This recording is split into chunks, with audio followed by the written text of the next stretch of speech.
gerezani. The same day he was brought back to the same place with the same colonel. And he turned, and there was a door that opened. And two soldiers were standing holding his bride in the doorway.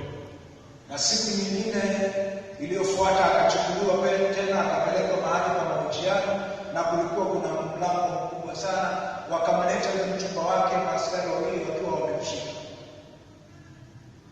He said, I cannot. Wakamwambia sasa kana imani yako, akasema siwezi. They dragged his bride away, they sent him back to his cell, and yeye akamrudisha gerezani, mchumba wake wakamchukua wakampeleka kwingine. 1 year later, the same thing, the same table, the same colonel, the same door, his bride being held by soldiers. They said, deny Christianity, deny Jesus, you can go home to your wedding. Mwaka mmoja baadaye tena wakamleta mahali pale kwa mahojiano, na mchumba wake akaletwa kwa ajili, akaambiwa sasa, kama Kristo wako tutakuruhusu uende ufanye ndoa na mwenzako. He said, I cannot. Akasema siwezi. Every year for 10 years, the same thing happened. Mara moja kila mwaka kwa miaka 10 wakawa wakifanya tukio kama hilo. In the 11th year, they brought him in, and there was no one in the doorway.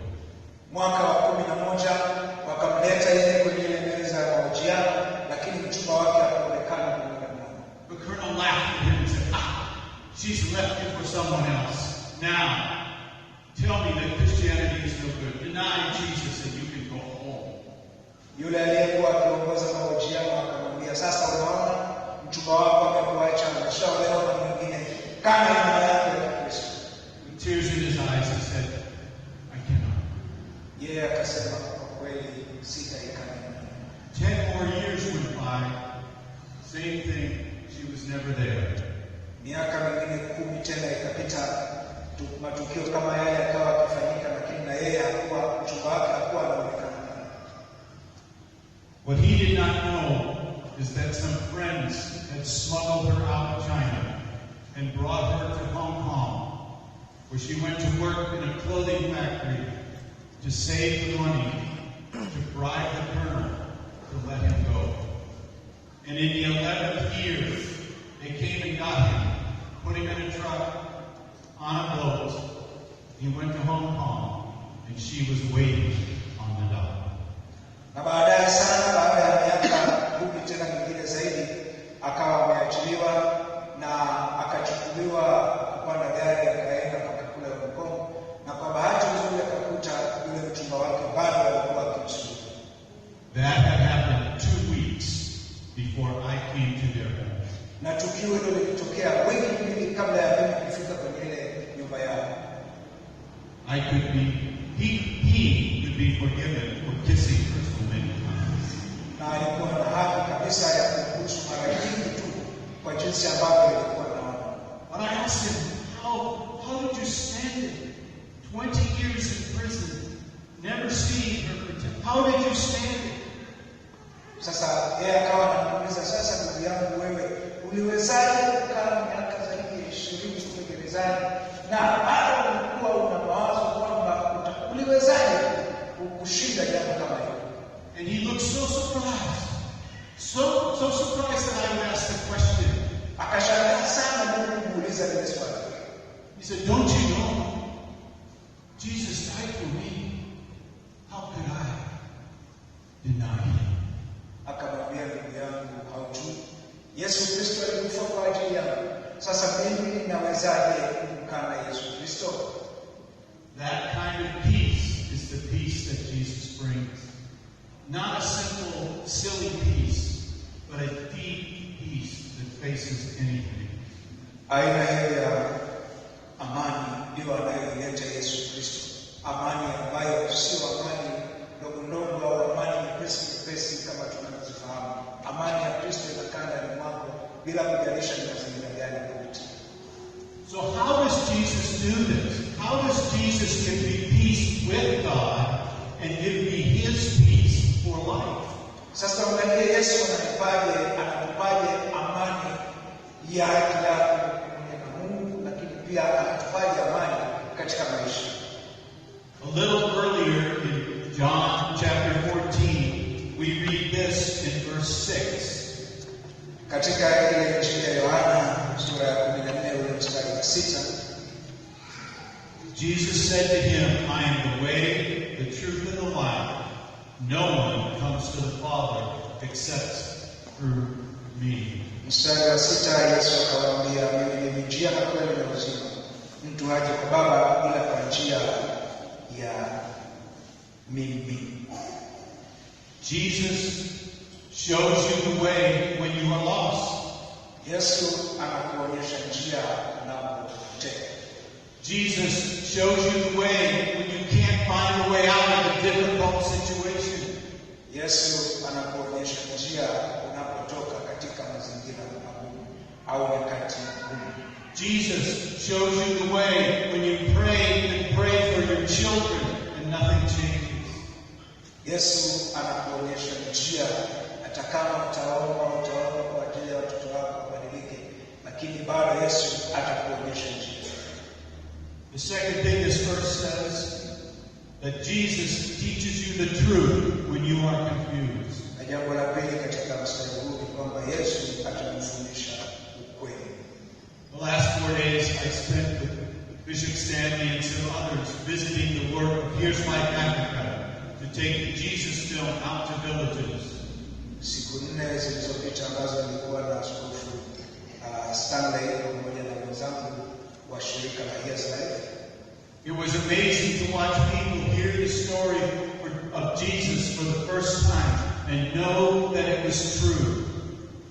Na kwamba tumekuwa tukipata shuhuda kwamba watu wamekuwa wakisikia habari za Yesu Kristo na wamekuwa wakibarikiwa kupitia huduma ambayo anaendelea. His truth shines through every lie the world tells you.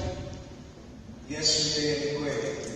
His truth shines through every situation that seems unsolvable. Kweli yake inatuweka huru kutoka katika mazingira yote yale ambayo tunapitia. And lastly, he says he is the light. Jesus, truth, Na jambo lingine akasema gives you abundant life. Ni maisha. Now, when I was in the Serengeti with the Maasai guy, I thought I had the abundant life because I had all my stuff in my backpack.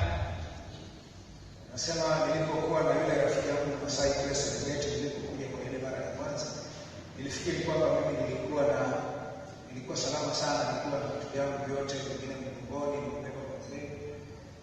But all that did was make life hard to carry. And my Maasai friend had his rope, his stick, his gourd, and his family, and he had abundant life.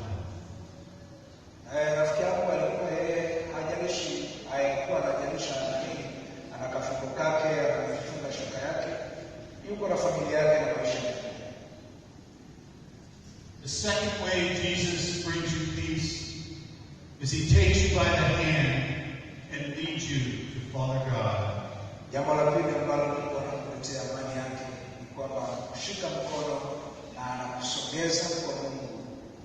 In John chapter 15, just the next chapter over, in verse 15, Jesus says one of the most amazing statements ever quoted in all of the Bible. Katika Injili ya Yohana sura ya 15 mstari wa 15, Yesu amesema jambo la muhimu sana.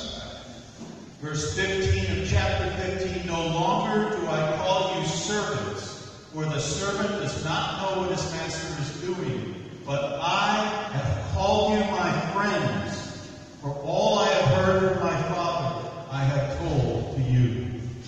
Mstari wa 15 anasema, siwaiti tena watumwa, kwa maana mtumwa siwaiti tena watumwa, kwa maana mtumwa hajui atendalo bwana wake, lakini ninyi mmekuwa rafiki. Jesus calls you his friends. Yesu anatuita sisi marafiki. For thousands of years, since God called Abraham, it was my servant Abraham, my servant Noah, my servant Moses, my servant Elijah.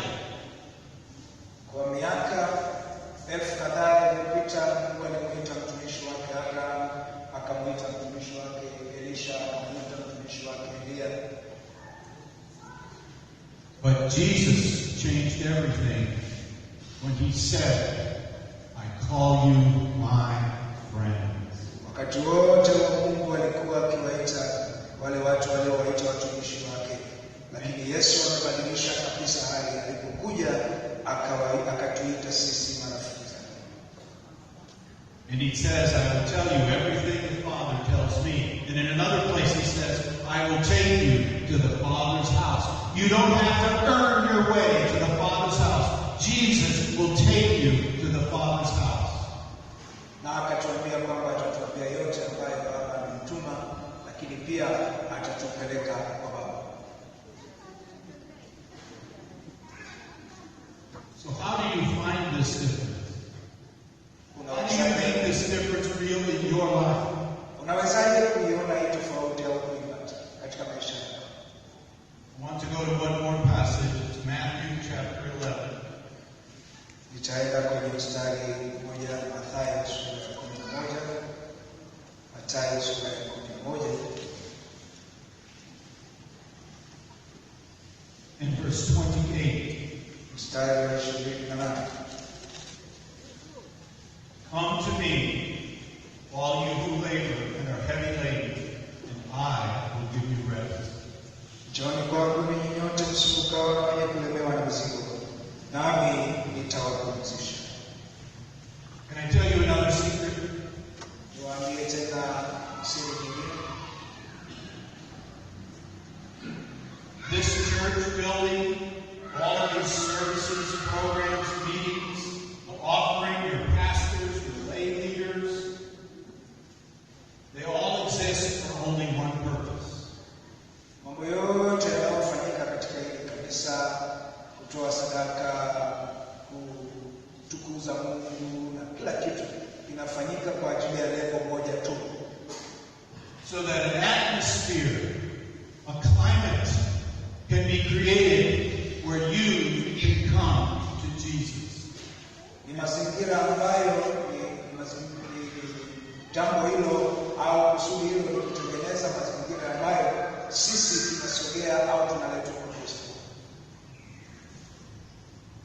That's a miracle. The atmosphere this church creates allows you to come to Jesus, which is a miracle. Mazingira ambayo kanisa hili linatengeneza kwa shughuli zote zinazofanyika ni kuleta wewe karibu na Kristo. There's only one way to come to Jesus. Na kuna njia moja tu ya kuja kwa Yesu. Come to me means surrender. Njooni kwangu maana yake ni kukubali na kuachilia kila kitu. So, you might have noticed that this Mzungu couldn't do very many dances with the worship. Unaweza ukaona kwamba mimi sikuwa nacheza sana. Nashangaa wewe Mungu namna gani hawezi kucheza.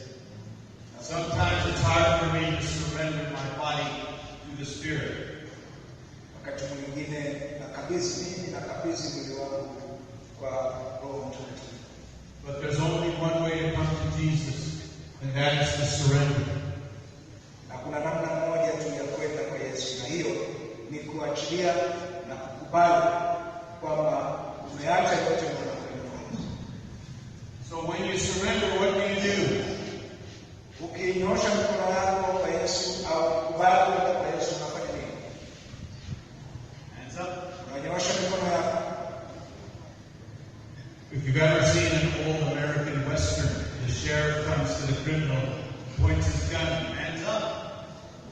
Naona jinsi ambavyo askari wanapokwenda wanakuta mhalifu, akisema ananyosha mikono, ananyosha mikono.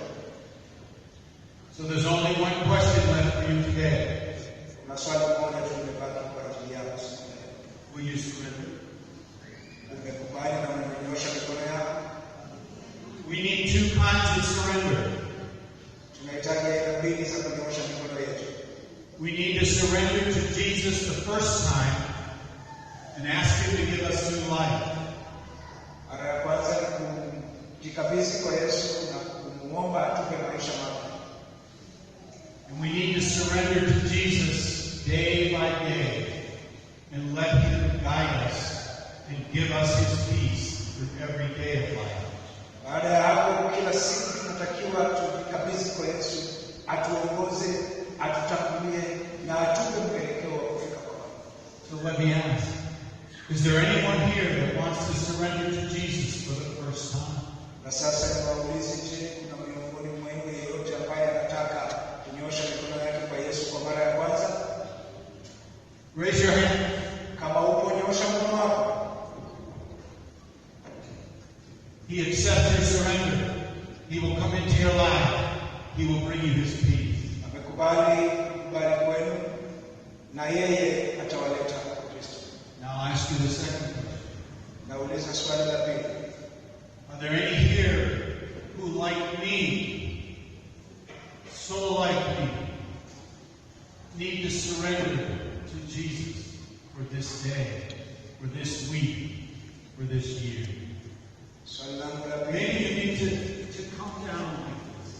Swali langu la pili, je, mtu yote ambaye anataka You leo need to put your hands up. nyosha mikono yake kwa Yesu kwa leo Bwana anajikabidhi kwako. And say, Jesus, I surrender my fear. Kwamba nakabidhi hofu zangu zote. I surrender my anger. Nakabidhi chuki yangu na hasira yangu yote. I surrender my worry. Nakabidhi hofu yangu yote. I surrender all my dreams. Nakabidhi ndoto zangu zote. I surrender my family. Nakabidhi familia yangu. I surrender my wife. Nakabidhi mke wangu. My husband. Nakabidhi mume wangu. My children. Watoto wangu. Jesus, I surrender all. Yesu, ninakukabidhi yote. If that's you today, raise your hands. Kama huyo mtu ni wewe siku ya leo, nyosha mkono wako. Jesus, we surrender. We give you back this day, this week, this year, our whole lives. We thank you for taking from us the things you want to remove and giving to us the things you want to bring. In your holy, precious name. Amen. Amen.